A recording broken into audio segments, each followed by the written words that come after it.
प्यारे मित्रों, आज विक्रम सैनी के कार्यालय मकान पर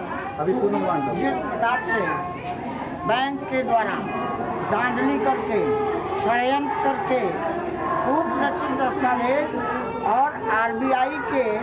उत्पीड़न और शोषण का शिकार हुए हैं, उसके विरुद्ध विधि सम्मत ग्राम सभा के लोगों से विचार विमर्श करके जन समुदाय के साथ बैंक द्वारा लगाए गए इस ताले को अनलॉक कर दिया गया है,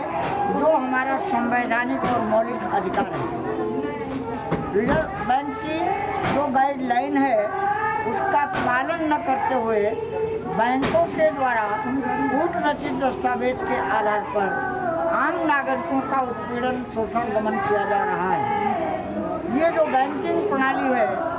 इसके तहत केवल एक लक्ष्य रखा गया है कि भारतवर्ष के 140 करोड़ लोगों के जीवन और आजीविका को समाप्त करते हुए उनके मकान, दुकान, खेत खलिहान पर कब्जा किया जा सके। और ये जघन्य अपराध है। भारत की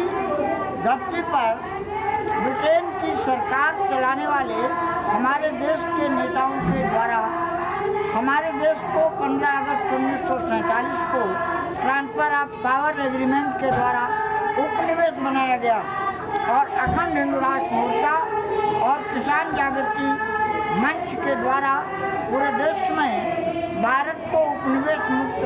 कराने, गौ हत्या बंद कराने,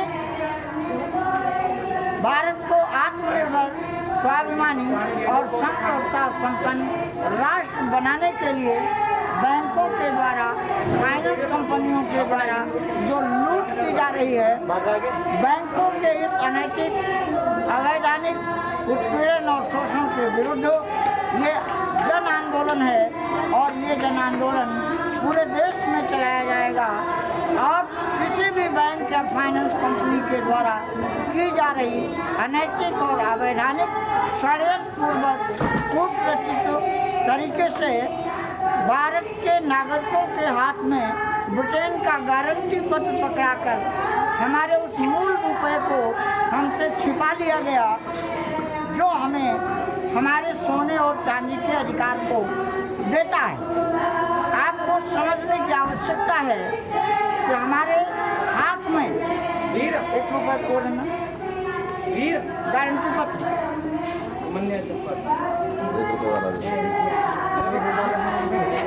हमारे हाथ में ये रुपया होना चाहिए जो हमें ये वादा करता है कि I promise to the bearer on demand the sum of 5 rupees। यानी हम इस रुपये के माध्यम से रिजर्व बैंक के द्वारा प्रति रुपये 775 मिलीग्राम सोना का अधिकार रखते हैं। और इसमें स्पष्ट तौर से लिखा गया है कि एनी ऑफिस ऑफ इशू, यानी जिस कार्यालय से ये रुपया, जो असली रुपया है, जारी किया जाता है, उस कार्यालय में ये कागज का रुपया होना चाहिए, सोना और चांदी होना चाहिए। हमारे सोने और चांदी को लूटकर जिस प्रकार से कूटनीतिक व्यवस्था के आधार पर गवर्नमेंट ऑफ इंडिया जो एक कानून ब्रिटिश सरकार ने बनाया और भारत सरकार पर कब्जा कर लिया, अब हमें भारत माता को आज़ाद कराना होगा। उपनिवेश मुक्त भारत और आरबीआई की लूट को सदा सर्वदा के लिए भारत की धरती से समाप्त करने का संकल्प लेना होगा। और इसके लिए हम गांव-गांव जाकर ग्रामीणों के सहयोग से बैंक के द्वारा अनैतिक और अवैधानिक तरीके से लगाए जा रहे तालों को खोलने का अभियान चला रहे हैं। हरिओम।